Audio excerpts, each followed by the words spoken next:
Denver, Boulder, and Colorado Springs, thank you for always having it locked on to the party that never stops. Check us out at mix247edm.com.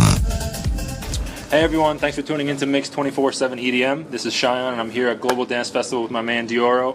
Thanks for taking the time out to answer some more questions. So we're going to start with some music questions and then move on to just some silly and fun questions. How does that sound? Sounds good. All right, cool, man. So Deorro, at what age did you start mixing and producing? Mixing, I'd say, probably 11th grade. Well, I was what? So you were probably like 16, 17? Yeah, that's when I started actually mixing. Mixing and just like playing Before around. Before that, there was a few years where I was just on the iPods. Right, okay. And I would play some parties, but actual mixing like on CDJs. Around that age, and I started doing it at Guitar Center. Okay. And the guys who were working there, I mean, I would go all the time, and they eventually just got really cool with me, and they just started showing me how to actually mix. Okay, gotcha. You know? And then producing. Well, it depends on your definition of producing, because there's so many different ways. I mean, when would you say you had your first, tonic track? Okay, so then like writing music, yeah, complete track, man. I mean, I don't think anyone can really pinpoint when their first track is actually done. You're just putting things together. First off, there's just so many steps. It's like first, okay, well, what kind of software do you need? That's like the very beginning, and then it's how to open it, how to run it, and how to get sound. Right. And then once you understand things, like, okay, cool. Now, what you want in your head, you got to figure out how to do that, Yeah. So it's like all that practice, and then sometimes you got a loop going, and it's like that's the first time you got a proper loop. I mean, you're not gonna know how to get past that. But that's the whole thing. That's so infectious. That's the trick. You have to develop, and like learn how to break that boundary, because it's those walls that hold people back. And that like prevents a lot of people from actually making it to that point. So first track, I mean, I thought so many tracks were my first, finally, like I got, this is it. and I mean, I don't know. It's a number of songs. I mean, I can name some early stuff. There's one song called, my friend always... It's not coming to you? Yo, do you remember that one song that just goes like...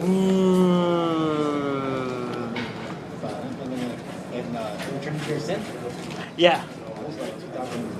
Yeah, no, but what was the name of that song? I remember Flash would always like bring that song up. Anyways, yeah, but that's something that you can find like on waxdj.com. Yeah, for sure. That was my SoundCloud in the beginning. So let me ask you this. I'm sure people have asked you this question plenty of times, but just for our listeners, what happened with the whole Tonic and Deorro name change? Somebody come after you? Well, somebody bullied me out of the band Tonic. There's a band called Tonic? Yeah. There was a band called, I don't know if it's still right? around. They're probably not even together anymore. I was so mad. Man, I was so mad. I was like, man, they come to LA and buy all the tickets, and I'm just, no, I'm not even gonna go. Yeah. No, but they were just like, yo, you need a cease and desist, whatever. And I was just like, yo, I was freaked out, It's like I don't even make money off of this. Not at that point. So you came up with Deorro on the spot? Well, yeah. I mean, it took me a while. Because your last name starts with. Gotcha. And I'm actually glad that it happened that early, because what happened? Fits. Yeah. And I think it was meant to be then. Yeah. Right. Okay. So, who was your biggest influence when you first started out? Started with the EDM. Joaquin Garage. Really? Yeah, Joaquin Garage was one of my biggest influences when I first started getting into EDM. I used to watch his YouTube videos. Actually, I would download his podcast of like the Love Parade and all that, and there's this album that Invasion that he did, and there's 9 episodes, and each episode is it's him making it's basically every song on the album. Mm-hmm. Each song has its own episode of like in the making, and like it's fucking so dope how for the first time I got to see how someone like at that level does it, because before that it's just like fuck, all these fucking DJs do Right. record. I mean, that's everybody's question is how does it all At come the beginning, together? and once I started seeing how he worked, it's like, fuck, that's so dope. That was probably one of my, probably most Influential. most influential. Yeah. I looked up to him for so long, and until I started running into others, But Joaquin Garage definitely. That's cool, man. Big time. So, kind of a continuation from that question. If you could collaborate with any current artist, from across the genres, doesn't have to be EDM or anybody. If you could collaborate with any current artist right now, who would it be? Oh, my bad. I mean, based on experience, a lot of artists, sometimes it's I don't know. If I if in a perfect world, I'd love to collaborate with like Alicia Keys, Coldplay, and then for me, I think as artists, someone like Max Martin. Okay. Even though he's just a writer, to me, he's an artist. Yeah, for sure. He creates art, even though it's a structured formula that works for radio. Just like he perfected it, So for me, that there's someone like him, and then Gorillaz. Okay. Rage Against the Machine. I go on forever. It's a very eclectic list because you started with Alicia Keys, so I like that. I like that you went from Alicia Keys. R&B, man, that's like vibe, man. That's cool, man. That's cool. So when you're playing a set, how much would you say the crowd actually influences? 100%. I don't ever play a song because I have to or no, 100%. It's always. My VJ, he's always asking me, what am I going to open with this? I don't know.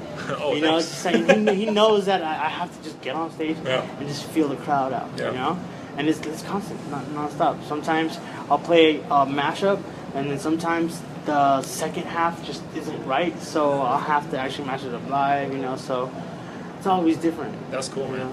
That's very cool. I'm excited to hear your set. Thank you. So you're very young for how much global success you've achieved. What would be a piece of advice you would have to an upcoming DJ?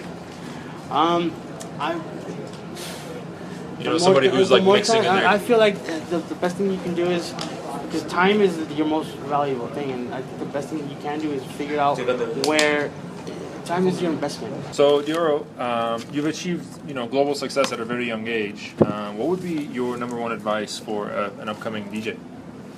Well, first of all, I think it all relies on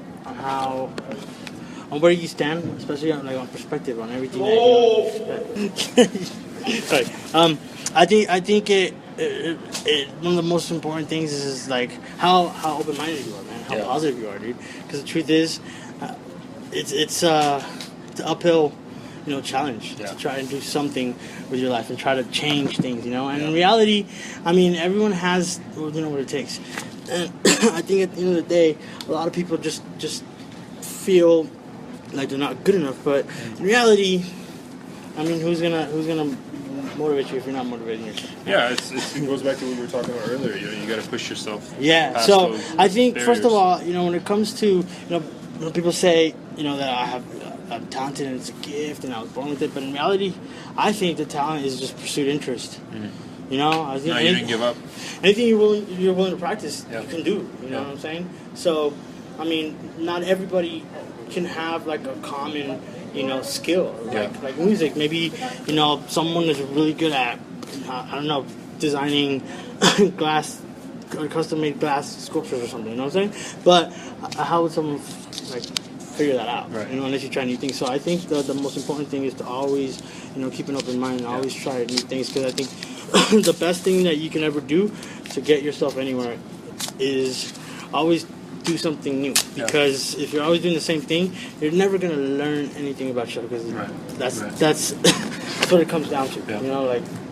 Knowing who you are and what you can do. In reality, you can, as long as you set your mind to it, you can do anything you want. I can become a pilot, or a veterinarian. You just got to put your mind to it. I have to want to, and it's so cool that that I have my kids, witnessing me just picking up the cello just because look, I suck right now, but watch, I'm just gonna keep practicing, and eventually it's gonna sound good. So it's just setting your mind to it and disciplining your mind. Keep staying positive, and honestly, I say just let go of all your friends. Let go of all your friends. If you really, really, really can't let go of certain people, I mean, like, it's, those people that care for you and like are there for you and will actually be a part of the team. Because I think that's the kind of friend you should have. If you're able to do work first, then you can establish a friendship, rather than have a friendship and then try to establish work, because it doesn't work that way. So that's my advice. Honestly, there's so much that I wish I could tell up and coming, or just people that are just starting off in their bedroom. I just think that whatever it is that they want to do, just to love it and do it passionately, and to the point where they wouldn't do it any other way. No, that's great advice. All right, these are tough questions. You ready? I got tough answers. What's your favorite track right now, right this second?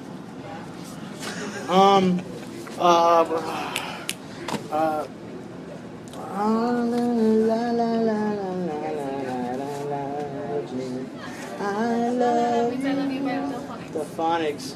Okay. I learned it on guitar, learned the lyrics. I Love You by Delphonics? Yeah, that means I love you. Okay. Is that not what? No, that's good. EDM? No. Just your favorite track. It doesn't have to be a genre. Favorite song. Do you play any video games? No? I played Conquer's Bad Freddy when I was younger. Yeah. The only game that I really liked. Nintendo 64. And I got it from the pawn shop. Old school. Yeah, but no, I mean, if I had to choose a video game, probably Grand Theft Auto.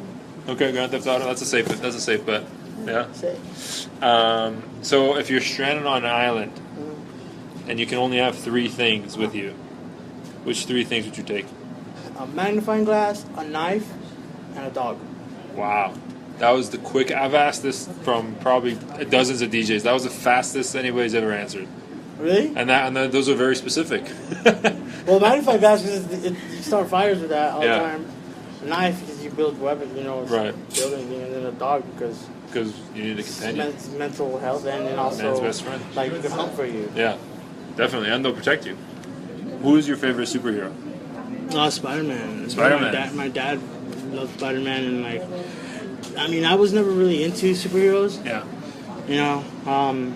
But like, we want to go watch the first Spider-Man movie.